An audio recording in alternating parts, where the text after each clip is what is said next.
Okay, so we're going niche with this one. This news is either going to immensely matter to you, or it's gonna be like you hearing news about another planet and the people on it. But either way, it is interesting. So anyone who is a fan of any nerdy franchise gets that retcons can be annoying, or when a franchise just does something that revises something that was previously established. But by the Emperor, Warhammer 40k fans are tearing themselves apart after the company behind the game decided to make what's been described as a woke retcon to a single faction. And again, as a outsider looking in, this is all gonna sound a bit crazy. But let me try to explain, starting with the basics. Right, Warhammer 40k started as a miniature tabletop game that's turned into a media empire. Tons of books, video games, even an upcoming show by Amazon being produced by Henry Cavill, all in order to sell plastic armies that you can paint. And the most recent update will be for Adeptus Custodes, a group of superhuman genetically modified guards for the Emperor of Mankind. The problem, though, is that the update includes a short story about a female custodian, which is the first in-lore mention of one in the official Warhammer account later coming out to confirm there have always been female custodians. And so for a huge number of fans, this is full-blown heresy by the company. Entire threads were made saying they proved that custodians were always a brotherhood as well as takes like. Have fun ending up like Star Wars. Get ready for Pride Hammer 40,000, guys, where the diverse parium of they, them fight the evil, bigoted forces of the cis-white male, as well as people can 3D print your models. Hope this was worth it. And I'm not buying anything else. You made a cool universe. Stick to the rules of it or it ruins it. I play Warhammer and I read Warhammer because it's fun escapism,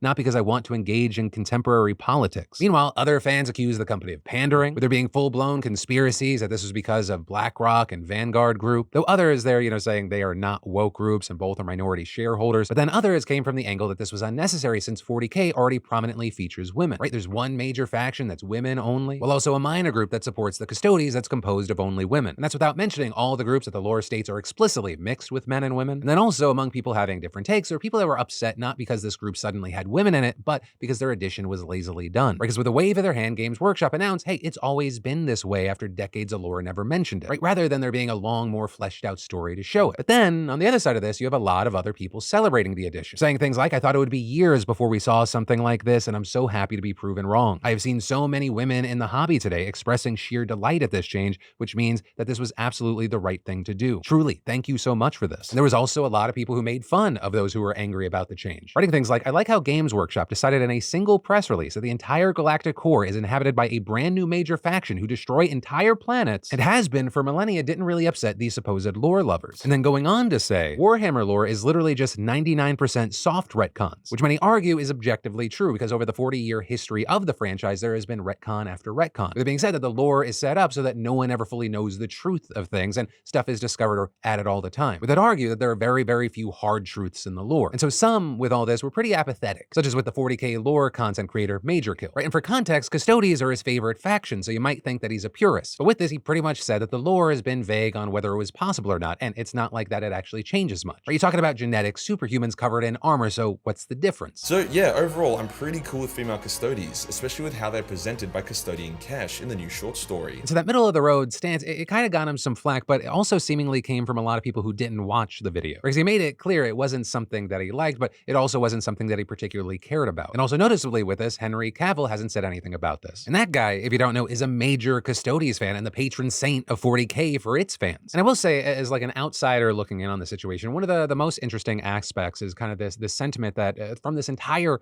saga is that many feel that the changes are one-sided. Because what I mean is that, the game has female-only groups like the Sisters of Battle, but many highly doubt that Games Workshop will ever change the lore to allow men in that group. So with that in mind, like, does that come off as pandering? Also, when it comes to things, like, what are your thoughts on, is this something where people are getting too wrapped in the lore of something, or no, people, they focus on whatever is interesting to them? And so one, whether you're an insider or outsider on the story, I'd love to know your thoughts in general, but also two, for nerds and or fans of anything, what is your favorite and or most hated retcon of something that you love?